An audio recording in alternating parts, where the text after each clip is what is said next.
Então, o IFAM, dentro dessa preocupação, né, que houve, principalmente no século XX, depois de todo o processo de amadurecimento, de evolução mesmo, de conceitos e de valorização, de valoração de bens culturais, o IFAM surge, então, durante o Estado Novo, né, no governo Getúlio Vargas, quando se buscava, então, quase que construir, né, porque se questionava o que era o Brasil, qual que era a identidade nacional, né, em meio à campanha nacionalista empreendida por Getúlio Vargas em todas as esferas da sociedade brasileira na época.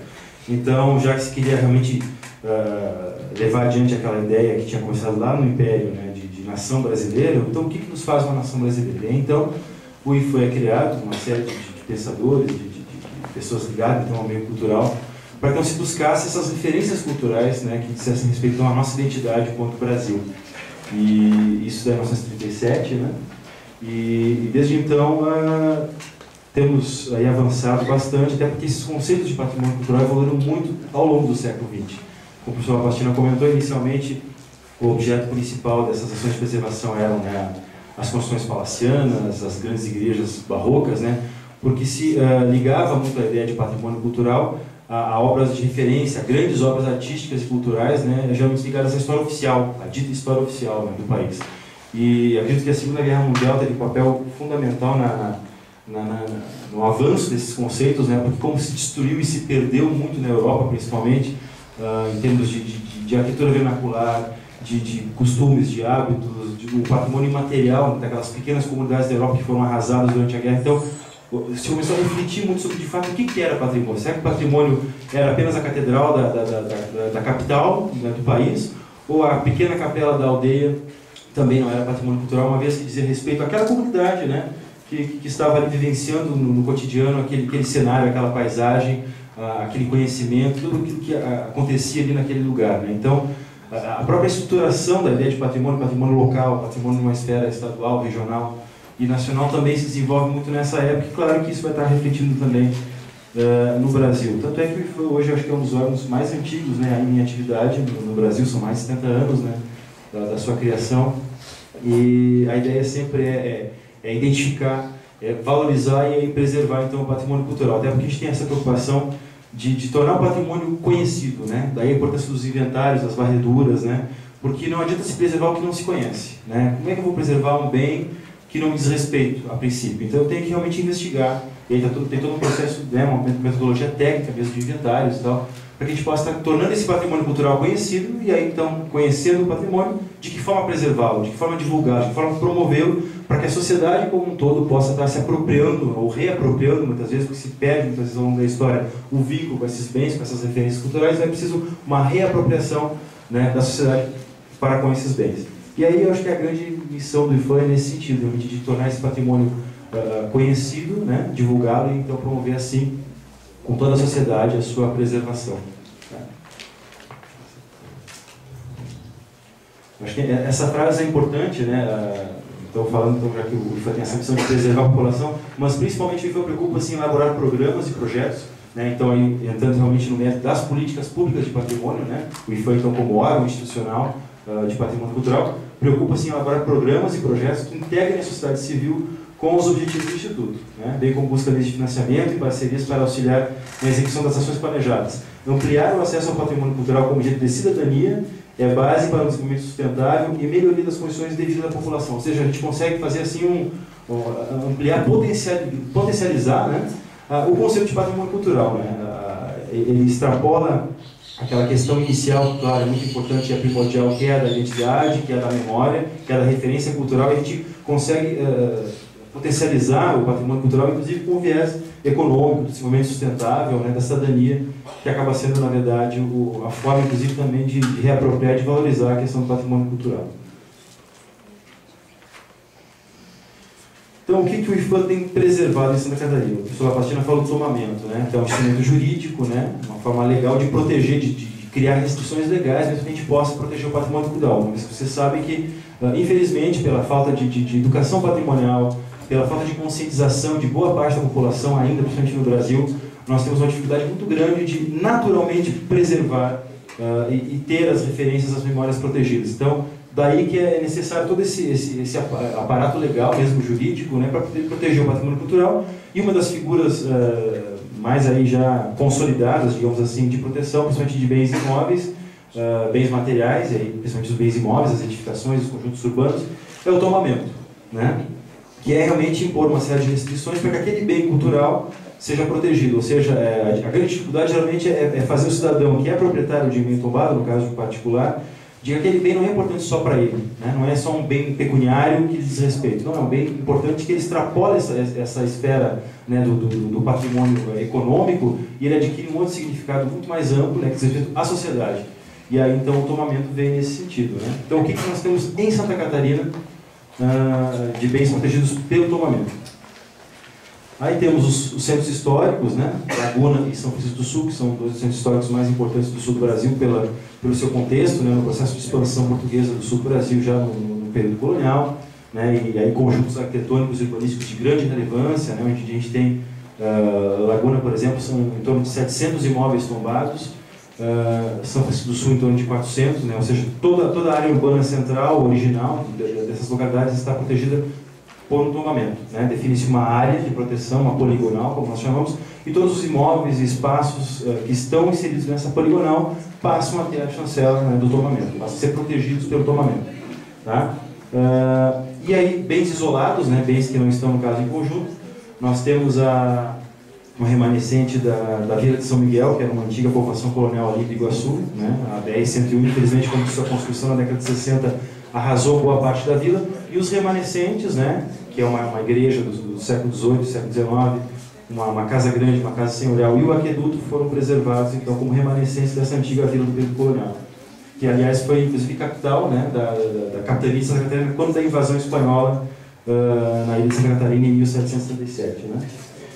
Nós temos uma antiga casa rural em Engenho, no Ribeirão da Ilha, na ilha de Santa Catarina, no sul da ilha, né, uma casa do final do século XVIII, início do século XIX, que conta, então, a história do apogeu da ilha de Santa Catarina em função da economia da farinha, né, de mandioca, que era a principal atividade, né, econômica da ilha de Santa Catarina até pelo menos o século XIX. Então, o IFAM, entendendo a necessidade de proteger essa referência cultural dessa fase, né, materializada então como um exemplar arquitetônico, foi lá e tombou, preservou então essa edificação que conta então essa história do ciclo da farinha na ilha de Santa Catarina. Tá? Na sequência a gente tem então o edifício da antiga alfândega de Florianópolis, que inclusive até pouco tempo atrás era a sede do IFAM, passou por obras, agora a gente vai reocupar esse edifício, porque é um dos edifícios de arquitetura neoclássica então mais representativos no Brasil, né? Então daí a importância também de entender que esse edifício não tinha um significado apenas local para Florianópolis ou para Santa Catarina, mas pela sua singularidade, pela sua relevância, enquanto exemplar de arquitetura daquele período, né, do qual ele é representante, então teve esse reconhecimento como patrimônio histórico nacional através de um tombamento então federal. Né, da mesma forma, a casa natal do pintor Vitor Meirelles, em Florianópolis, que é um dos grandes pintores do século XIX no Brasil, então a casa onde ele nasceu e com certeza passou a infância, também foi tombada, né, por ser essa referência então desse momento da vida desse grande artista brasileiro, e hoje então abriga o Museu Vitor Meirelles, que preserva então a memória da obra desse grande pintor catarinense. Né?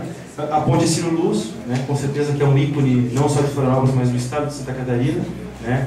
Ela é tombada tanto pela sua representatividade técnica, né, quanto tecnologia mesmo, quanto ponte, né? Para a época ela foi realmente um avanço muito grande, ela é um ícone mesmo da engenharia de pontes, né, do início do século XX.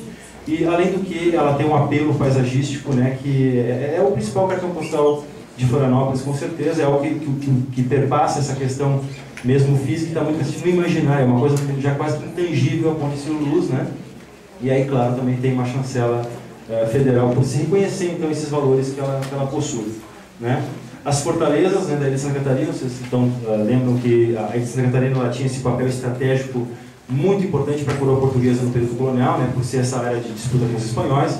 Então, num determinado momento, foi fundamental para a coroa segurar os seus domínios na região sul do Brasil, fortificar, né, essa região, esse território, e aí, então, houve um processo então, de implantação de uma série de fortificações que foram construídas então, para proteger a ilha de Santa Catarina. E aí, esse conjunto que foi de remanescente foi protegido, inclusive, os primeiros tomamentos federais em Santa Catarina são as fortificações, né, professor Paty? Em 1938 já houveram alguns tomamentos de fortes, Forte São José da Ponta Grossa, o Forte de Ertomirim e o Forte de Santo Antônio de Ratones, né? Foram os 3 primeiros fortes tombados, depois se tombaram mais outros. Isso já lá em 1968, um ano depois da criação do IFAM realmente entendendo o valor, a monumentalidade que esse conjunto fortificado tem para o Brasil, para a história nacional. Né? O cemitério protestante de Joinville, aí então iniciando pelo reconhecimento então da imigração das correntes de imigrantes que povoaram Santa Catarina, né? Como a gente havia falado no primeiro momento, então há essa preocupação com esse patrimônio monumental do barroco, da história oficial, e num processo realmente de amadurecimento desses conceitos, a gente começa a entender que o patrimônio do imigrante é fundamental, né? Ou seja, o que seria do sul do Brasil sem a imigração, sem os alemães, sem os italianos, sem os poloneses. Então, se passa então a identificar e a reconhecer mesmo o valor cultural que essas correntes de imigrantes, né, o seu papel, né, na construção da sociedade brasileira, e aí destaque, claro, aqui no sul do Brasil, iniciando então com o tomamento do cemitério protestante, né, que é um cemitério de origem alemã que está lá no centro de Joinville. Temos um parque também botânico, né, tombado lá em Joinville, o Palácio dos Príncipes, que era a antiga então, a residência na sede da colônia de Joinville, né, que então, deu todo o suporte para esse processo de colonização da região de Joinville, o Palácio dos Príncipes, hoje o Museu da Imigração, Museu Nacional da Imigração, né. O Museu Anita Garibaldi, que na verdade era a antiga Casa de Câmara e Cadeia de Laguna. É interessante porque nós temos o Centro Histórico de Laguna tombado como um todo, e isoladamente dentro desse tombamento de conjunto arquitetônico e urbanístico nós temos o Museu Anita Garibaldi, porque o museu hoje é a antiga Casa de Câmara e Cadeia de Laguna, uma das casas de câmara e cadeia mais importantes do sul do Brasil, por isso, pela sua importância então, arquitetônica, tombada isoladamente em relação ao conjunto de Laguna. Né? A Escola Rural é a casa do professor Gil dos Cedros, novamente aí, o reconhecimento do patrimônio dos imigrantes, né? É uma casa de arquitetura em Chaimel, tombada pelo seu uso, né? A importância que as escolas tiveram nas colônias alemãs do século XIX, e também para a questão da arquitetura, né? Porque é uma técnica muito específica que o imigrante traz e adapta à realidade catarinense. Então, a casa do professor e escola lá em Rio dos Cedros. Nós temos os bens arqueológicos, que inclusive são protegidos por uma legislação específica da arqueologia no Brasil, né? E aí temos a coleção do Padre Roy. O Padre Roy foi um grande pesquisador, né? Um dos pilares da arqueologia em Santa Catarina e no Brasil mesmo. E aí toda essa coleção de décadas que ele coletou de material em todo o estado possui um tomamento também quanto acervo arqueológico. Né? Nós temos então aí, saindo um pouco da questão dos imóveis também, a pintura Vista da Bahia Sul, que foi uma das primeiras pinturas do Vitor Meirelles, foi na verdade a obra que projetou a carreira desse grande pintor, então, como havíamos falado, lá no século XIX. Então, essa obra de arte foi tombada realmente pelo reconhecimento, pela sua importância nesse conjunto da obra do pintor Vitor Meirelles, lá no século XIX. A Ilha do Campeche, né, para quem conhece Florianópolis, nós temos lá na Praia do Campeche uma ilha belíssima, né, que tem um apelo paisagístico muito grande e um acervo de bens arqueológicos também muito importante. Essa ilha foi tombada então quanto bem arqueológico e paisagístico. Né?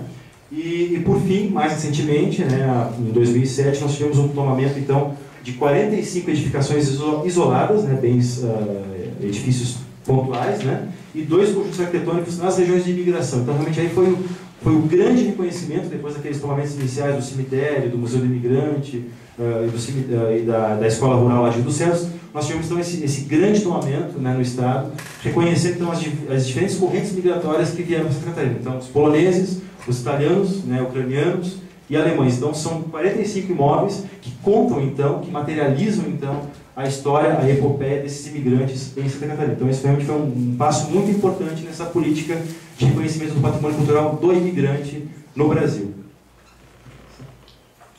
Então, agora imagens desses bens, né? Aqui, então, o edifício da antiga alfândega em Florianópolis, então, que é um dos mais notáveis, considerado um dos mais notáveis edifícios de arquitetura neoclássica, né? Essa arquitetura que vem, então, com a missão francesa lá na Vila de Dom João para o Brasil, e que tem nesse edifício, então, um dos seus mais belos, mais representativos exemplares no país. Né? Pode passar. O nosso conjunto tombado em Laguna, alguns aspectos do Centro Histórico de Laguna. Né? São Francisco do Sul, então, nosso outro Centro Histórico tombado. Né? É até importante fazer um parênteses aqui, né? Depois aqui no final da palestra eu vou falar mais sobre isso, mas percebam que a ação inicial do IFAM no Estado, ela se concentra basicamente no litoral. Por quê? Porque nós temos, claro, a ocupação histórica mais antiga no litoral. Né? O início da colonização acontece no litoral, com a fundação então, dessas primeiras vilas, né? E naturalmente os conjuntos arquitetônicos, os bens arqueológicos se concentram, claro, inicialmente nessa região. Então, até por uma questão assim, político-administrativa, uma vez que a capital está no litoral, Florianópolis, então as ações iniciam pelo litoral, né? E aí por isso que nós temos o reconhecimento inicial desses núcleos históricos, desses bens que estão localizados basicamente no litoral. Aqui então os remanescentes da Vila de São Miguel, né, lá em Biguaçu, junto à BR-101, a Casa dos Açores, né, como é conhecido o casarão hoje, que abriga um museu e um espaço cultural, o aqueduto, né, que abastecia os navios que ancoravam ali na Baía de São Miguel. A nossa casa rural lá do Ribeirão da Ilha, que é um dos mais notáveis então, exemplares arquitetônicos desse ciclo da farinha, né, na ilha de Santa Catarina, no final do século XVIII, início do século XIX. Inclusive estamos terminando o projeto de restauração, para fazer a restauração desse edifício. As fortalezas, então, né, como alguns dos primeiros bens tombados pelo IFAM em Santa Catarina, já lá em 1938, São José da Ponta Grossa, a Inhatomirim, então, que Inhatomirim é o principal, inclusive, conjunto fortificado, né?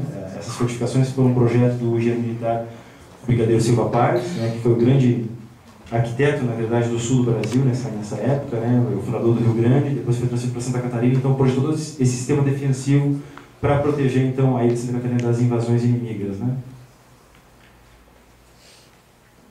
Outros fortes, né, Santo Antônio de Ratones e Conceição de Araçatuba, que fica lá na Barra Sul, né, fechando então a saída, digamos assim, sul da ilha de Santa Catarina.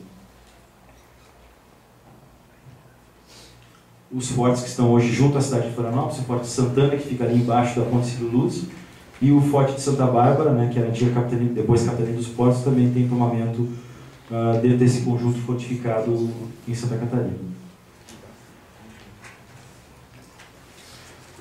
A casa natal do Vitor Meirelles, né, lá no centro de Florianópolis, então, que guarda então, a memória desse importante pintor brasileiro, e aí então ali no canto, no alto à esquerda, essa obra, né, Vista da Baía Sul, que foi considerada a primeira grande obra dele, né, como pintor, tombada individualmente no conjunto dentro do conjunto da obra do Vitor Meirelles. Né. A Ilha do Campeche, né, que tem, então, concentra esses bens arqueológicos, tem essa paisagem natural que é belíssima, então tombada quanto bem natural e bem arqueológico. Né. Pode passar. A nossa Ponte Cílio Luz, então, que dispensa maiores comentários, né? Então, aqui iniciando então, o reconhecimento dos bens do imigrante, o cemitério do imigrante lá em Joinville e o Museu Nacional da Imigração, que era a antiga Casa dos Príncipes, então, que era, né, uma das sedes da colônia ali em Joinville. Né? A nossa escola rural lá em Rio dos Cedros, né, então, como representante da cultura enxaimel, o primeiro imóvel em enxaimel ligado à imigração tombado em nível federal, então, no Brasil. A questão dos bens arqueológicos, então, esse cadastro está muito desatualizado, tá, gente? A gente não tem atualizado mais, até porque o volume tem aumentado muito, a gente não tem dado conta de atualizar esse número, mas é um número aí de aproximadamente 4 anos atrás, onde nós já tínhamos aí praticamente 1.200 sítios arqueológicos cadastrados em Santa Catarina, né? Vocês percebem que a concentração inicial é do litoral para o Planalto, principalmente Planalto Sul, né? E aí eu vou dizer que a gente olha esse mapa e aqui o Planalto Norte, pô, mas não teve habitação pré-histórica no Planalto Norte? Não, gente, é claro que teve. O que acontece?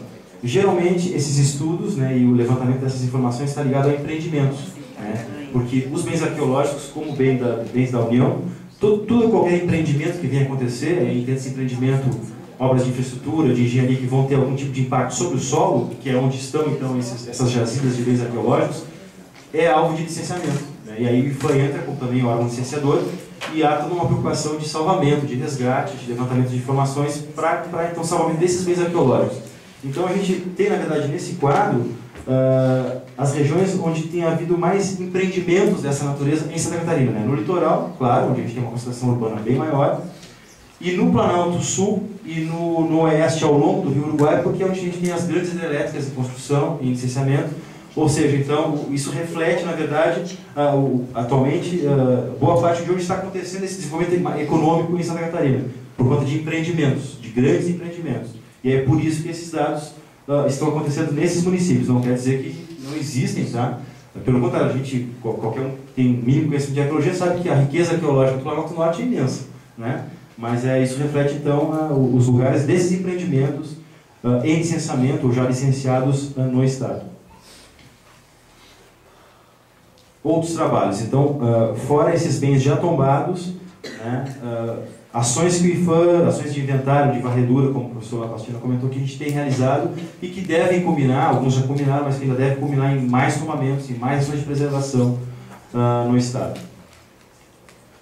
O IPHAN tem um apoio muito importante ao Museu Nacional do Mar, ele é um museu estadual, mas o IPHAN é parceiro do Museu do Mar, porque o Museu do Mar está inserido no Centro Histórico de São Francisco do Sul, né, e é um dos carros-chefe, digamos assim, do Centro Histórico, né, por ser realmente um lugar de referência da memória das embarcações do Brasil, da história das embarcações do país, né, ele tem um acervo riquíssimo de embarcações do país inteiro, e está lá então dentro do Centro Histórico de São Francisco do Sul, e o IPHAN então se considera parceiro preferencial do Museu do Mar e apoia sempre o Museu do Mar nas suas ações.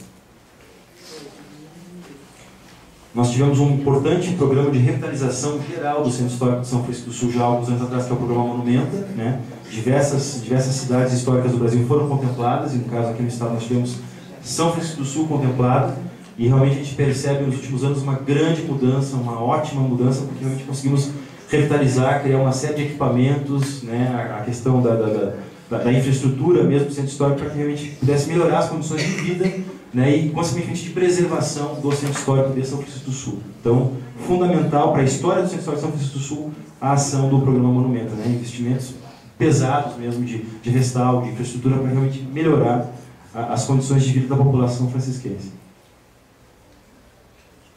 Laguna, também, a Laguna não foi contemplada com o programa Monumenta, mas diversas ações também, principalmente de equipamento urbano, equipamento cultural, para fomentar, então, né, o Centro Histórico. Sempre estão tendo essa ideia de que não basta preservar por preservar, nós temos que criar condições realmente de qualidade de vida para as pessoas que vivem no Centro Histórico, que usufruem do Centro Histórico, é potencializar o Centro Histórico, né, é torná-lo atrativo, inclusive e principalmente para quem vive no Centro Histórico. Uma coisa que a gente sempre comenta e tenta chamar a atenção de que é comum, quando se pensa em Centro Histórico, em patrimônio cultural, se pensa em turismo, né? E a gente tem que pensar que, em primeiro lugar, o Centro Histórico ele tem que ser interessante, atrativo, ele tem que ser apropriado por quem vive no Centro Histórico, por quem usufrui, por quem é dono daquele bem cultural. O turismo, a visitação, vem depois, né? Então essa preocupação tem que estar sempre latente nas ações de patrimônio cultural, né? Lembrando que o turismo ela é uma das ferramentas que podem auxiliar, que devem auxiliar na preservação. Bens recentemente tombados ou em estudo de tombamento, então, aqui no estado. Roteiros de migração, que eu falei para vocês que foram 45 edificações tombadas e 2 conjuntos, né? Pode passar. A paisagem, então, desses núcleos, que é importantíssima, que é riquíssima do ponto de vista cultural, né? E aí a grande importância disso, como a gente havia falado no início da fala aqui, é porque não são apenas as edificações, não são bens arquitetônicos pura e simplesmente, né? Nós temos toda uma paisagem, nós temos pessoas ali que vivem, que descendem dos imigrantes, que preservam costumes, hábitos, modos de vida, né, que foram legados pelos imigrantes. Então, a riqueza e o potencial, a amplitude desse conceito de patrimônio é muito vasto, é muito grande, porque ele não está restrito a edificações, né? Ele está ligado realmente a pessoas que detêm esse patrimônio cultural e que tem que ser objeto dessas ações para que possam estar preservando, né, dando continuidade, então, a essas paisagens que hoje estão preservadas. E, claro, a gente sabe que no Brasil, principalmente pela questão do êxodo rural, da falta de expectativas para o meio rural, estão seriamente ameaçadas, né, economicamente falando. Né, as igrejas, que a arquitetura em Chanel também utilizada nas igrejas, lá, os cemitérios, que são características das comunidades de origem alemã, principalmente ali no Vale do Itajaí, né? Aqui uma igreja de influência italiana, que a gente tem uma colônia italiana também lá no Alto Vale, próximo ao Rio do Sul, aí no Dayal. Aí a adaptação genial do imigrante, né, da sua casa lá do hemisfério norte para o sul do Brasil, no caso do Vale do Itajaí, que é uma região que tem um clima muito quente, né, então a questão da varanda, que realmente é uma inovação que o alemão introduz na sua casa, uma vez que na Alemanha não é necessário varanda, mas aqui, com o calor, com a chuva de Blumenau da região, a varanda realmente foi fundamental para a reformulação, a reinvenção dessa arquitetura que eles trouxeram para cá, né. As pontes cobertas, que também são ícones dessa paisagem da região da migração. Pode passar. As antigas casas de comércio, né? Os antigos armazéns, aí no caso lá em Pomerode, comércio rural, A arquitetura, com certeza, ela tem um apelo muito grande, né? Eu sou suspeito porque eu sou arquiteto, mas a gente não pode deixar de dizer que a arquitetura ela materializa, digamos, é mais fácil de pensar em patrimônio quando a gente pensa em arquitetura, porque ela materializa, né? Quando a gente fala de patrimônio imaterial, intangível, é uma coisa que tem que ser muito mais abordada, porque é intangível, né? Agora, quando a gente fala de patrimônio material, a arquitetura ela realmente materializa, literalmente, muito bem esses conceitos do patrimônio e da cultura, né? O interior das casas, quer dizer, além da casa em si, se preserva toda essa série de costumes, a culinária, o modo de falar, a pequena produção agrícola, né? A produção de embutidos, de geleias, de pães, de bolachas, quer dizer, então é todo um conjunto de bens culturais, né, que não está restrito às edificações. É uma paisagem culturalmente, é um todo, né? Pode passar. E aí então as pessoas, né? Quer dizer, esse patrimônio não tem sentido se a gente não pensar nas pessoas que vivem, que são, na verdade, detentoras desse patrimônio, né? E essas pessoas, né, e pensando principalmente nas crianças que são quem vai legar, na verdade, para o futuro esse patrimônio cultural, né? Então a gente não pode pensar em patrimônio sem pensar em pessoas, né? A arquitetura da imigração italiana ali no sul do estado, em Nova Veneza, da família Bratti, né? É um conjunto muito bonito de arquitetura da imigração italiana. E aí os caminhos das tropas, né? Nós temos ali em Lages, na região da Coxilha Rica, a divisa com o Rio Grande do Sul, um remanescente muito importante de sedes de fazenda, de corredores de tropa, que conta então a história do ciclo tropeiro. Então é o início da interiorização das ações do IFAM em Santa Catarina. Então vocês percebem que do litoral nós começamos a entrar para o interior do estado via imigração, via vales, né? Principalmente os vales foram ocupados pelos imigrantes que chegaram para o interior litoral, e agora a gente está chegando no Planalto, né? Trabalhando então com o caminho das tropas. Aí a paisagem da Coxilha Rica, né, que é algo também espetacular, né, os campos nativos, né, desde o período colonial utilizados pela pecuária, né, e como lugar de passagem das tropas, principalmente de mulas que vinham do Rio Grande para abastecer os mercados consumidores do centro do país, né, que fomentaram, na verdade, toda essa economia do gado até o século XIX, que na verdade integraram, garantiram a integração do sul com o centro do Brasil, né, e aí essa paisagem que é fantástica, né. O rio Pelotas, à esquerda do Rio Grande do Sul, à direita Santa Catarina. E aí esse rio, nesse ponto, era o ponto da passagem das tropas desse caminho real que vinha lá do Uruguai, na verdade, tinha origem lá no Uruguai, o famoso Passo de Santa Vitória, por onde se dava a travessia, então, dessas tropas de animais em direção a São Paulo. Alguns desses caminhos tropeiros, né, os caminhos de gado, lá das fazendas da Coxilha Rica, então caminhos murados de pedra, né, essa técnica que é uma técnica que vem lá do Império Romano, que vai para Portugal, que os portugueses introduzem aqui no Planalto, né, já lá no século XVIII, e que está preservada nesses corredores belíssimos, alguns com esse corredor mesmo, que é o corredor do Rio Benteado, tem em torno de 9 quilômetros de extensão. Né? Essa paisagem que dispensa maiores comentários. Era inverno. A geada tinha queimado todo o campo. Pode passar. Uma foto aérea, quer dizer, que dá a ideia realmente da magnitude, da monumentalidade desses conjuntos de taipas, né? As fazendas, então, que eram então a forma de ocupação desse território, então, né, a coroa portuguesa concedia as Marias, os portugueses vinham, os seus descendentes ocupavam a terra, fundavam as fazendas, criavam gado, né, apoiavam a ocupação e o caminho das tropas. E aí nós temos esses conjuntos arquitetônicos muito importantes, né, que tem na Casa Grande o ponto central, e todo esse conjunto de mangueiras de taipa de pedra, onde se dava então todo o manejo do rebanho criado na fazenda, né, os mangueirões de pedra aqui, das fazendas da Coxilha Rica. Né, essa arquitetura que é do início do século XIX, século XVIII, início do século XIX, né, as grandes casas de fazenda, onde então o trabalho era realizado pelos escravos, né, nós temos aí uma população afrodescendente bem representativa nos campos de Lages, né, em função da existência de uma escravidão pesada, né, estudos históricos novos, pesquisas históricas têm revelado que a escravidão teve um papel, tristemente, né, muito importante para a economia do gado na região do Planalto Serrano, né, e essas casas também materializam a presença negra também em Lages, né, do escravo. Os mangueirões de pedra, né, imaginem que é uma técnica impressionante, uma vez que não há qualquer tipo de argamassa, né, as pedras são empilhadas manualmente, tem toda uma técnica, né, tem todo um conhecimento empírico, na verdade, que era passado de geração em geração para a construção desses muros em pedra. Alguns com 2,5 metros, 3 metros de altura, 1,5 metro de espessura, né, tudo pedra encaixada, sem argamassa. A Fazenda Cajuru, que é uma das fazendas mais importantes da região, inclusive está terminando o projeto de restauração dessa fazenda agora, ela deve ser restaurada já agora no final do ano. por ser uma das mais importantes, já tombada com patrimônio histórico estadual. E nessa fazenda Caju nós temos essa mangueira circular, que é a única que nós temos aqui no estado, que é belíssima, é um círculo perfeito com 27 metros de diâmetro, se eu não estou enganado agora. Aí então o detalhe dessa técnica fantástica, né? Os cemitérios, então, né, que nós tínhamos a morada dos vivos e a morada, claro, dos mortos, que também é patrimônio cultural. Está lá no meio dos campos. Esse aqui é o túmulo do Coronel Vidal Ramos, pai do governador Vidal Ramos Júnior, né, ex-governador do estado no início do século XX. Esse é o túmulo do pai dele. Parque Arqueológico do Sul, né, não poderíamos deixar de falar num dos conjuntos mais importantes em termos de arqueologia no Brasil, que são os antigos sambaquis, né, essa civilização pré-histórica que habitou a região do litoral catarinense, aí, antes inclusive do período histórico, né, eles desapareceram inclusive muito antes da ocupação histórica. E nós temos então ali na região de Jaguaruna, de Laguna, Garopaba, um conjunto impressionante, né, belíssimo de sambaquis, que são esses concheiros, né, formados então, por depósitos milenares de sepultamentos, de conchas, então, que essas tribos que habitavam essa região construíram realmente ao longo de 4, 5 mil anos, muitas vezes, né.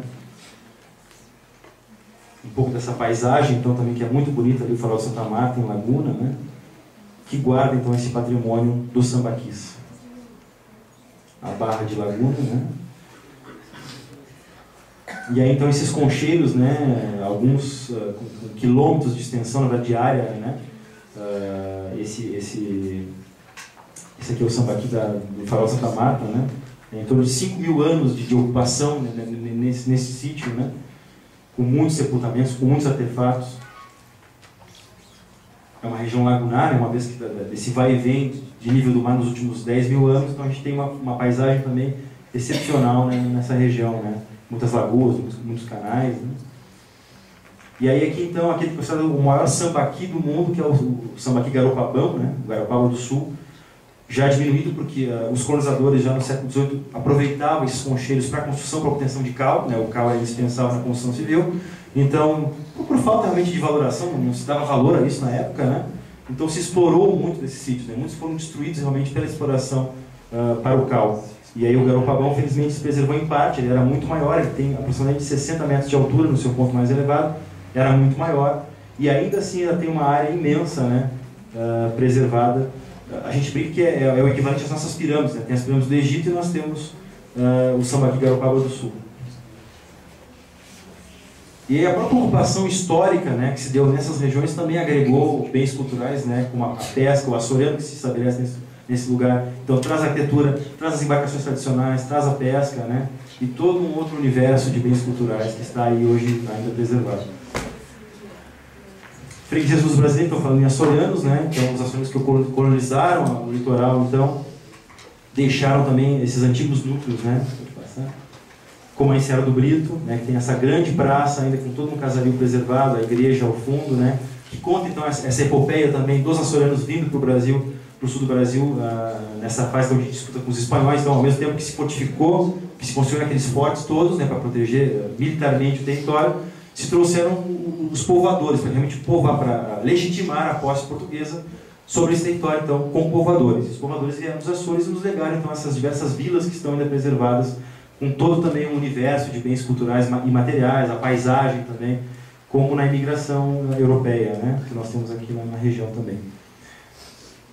As igrejas, né, que estão preservadas, na Ribeirão da Ilha, lá em Florianópolis, que é uma das freguesias mais tradicionais. A Festa Divina Espírito Santo, que é um dos bens imateriais ainda muito presentes, que realmente atesta essa contribuição cultural do açoriano, né. É interessante que, passados mais de 250 anos, a Festa Divina ainda é uma manifestação cultural, não apenas religiosa, mas popular mesmo, de grande significado, que está preservada nessas comunidades, né. Tem ainda uma importância muito grande. São Antônio de Lisboa também, que é outra freguesia bastante preservada, a igreja muito do século XVIII, né. O patrimônio ferroviário, né, mais recentemente, então, passou a ser uma preocupação fundamental, até por uma questão legal, de extinção da Rede Ferroviária Federal, e aí isso aqui no contestado, vocês têm aí um patrimônio ferroviário belíssimo, né. E aí então o IFAM recebeu agora essa nova incumbência, digamos assim, de preservar agora, de buscar a preservação do patrimônio ferroviário. E aí nós temos aqui a estação de Porto União, União da Vitória, né, a locomotiva que estava estacionada lá na ocasião que nós estamos na cidade. Realmente como um patrimônio riquíssimo, uma vez que depois do caminho das tropas, né, lá do século XVIII, do ciclo tropeiro, nós temos as ferrovias, então, realmente consolidando essa integração, digamos, nacional. Né? Então, o trem ele tem um papel realmente histórico importantíssimo. O trem ele supera a mula, né? A gente sempre, primeiro foi a mula, depois foi o trem, depois foi o caminhão. Né? E aí, então, o trem é o segundo elemento que vem, então, consolidar a territorialidade brasileira. E aí, em Santa Catarina, claro, a ferrovia, e aí na região do Contestado, tem um papel que a gente sabe que é fundamental. Né? A questão de Joinville, né, que em termos de arquitetura ferroviária é bastante importante, um túnel aqui na região também.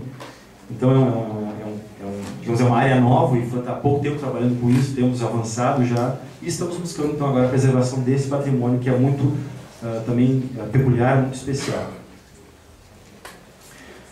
Entrando bem na área do patrimônio imaterial, nós também tivemos um processo então, de legitimação das comunidades quilombolas de Santa Catarina, e aí fizemos então o INRC, que é o Inventário Nacional de Referências Culturais, de 3 comunidades, né, para o reconhecimento das comunidades quilombolas de Santa Catarina, e uma das comunidades é a Invernada dos Negros, aqui próximo em Campos Novos. Então, buscando resgatar até a autoestima dessas comunidades, para legitimá-las nesse processo mesmo nós temos, são comunidades que historicamente sempre foram alijadas, sempre foram, né, colocadas à margem da sociedade, e é uma preocupação dos últimos anos do governo federal de resgatar realmente a autoestima dessas pessoas, de reintegrá-las ao processo social brasileiro. Né? E aí esse trabalho do IFAM também como reconhecimento cultural dessas comunidades, de levantar informações então, que pudessem subsidiar essas ações de legitimidade, de reconhecimento dessas comunidades, tá, de origem africana. Então a religião, os costumes, os hábitos alimentares, a forma de organização dessas comunidades que é muito peculiar também. Né? Aí foi feito esse trabalho pioneiro, eu diria, no país, que é o projeto Comunidades Negras. Questões para o futuro. Pode passar. Né? Algumas questões que o IFAM coloca. Né? A integração e transdisciplinaridade entre os trabalhos, projetos e demandas da superintendência. Elaboração de estudos e tomamentos mais completos e complexos, levando em conta todo o universo do patrimônio cultural, né, que é o material, que é o intangível, que é o natural. O estabelecimento de maior articulação com outros órgãos públicos, né, com o Estado, com o município, com a universidade, com a sociedade civil, até mesmo com outras unidades do IFAM. E os bens tombados devem ser exemplares em conservação, uso, documentação e intervenção. Isso para uma correta preservação desses bens. Né? Não vou entrar muito no mérito, né, mas a gente tem uma série de desafios pela frente, pode passar. E aí então a gente coloca realmente como interrogação, né,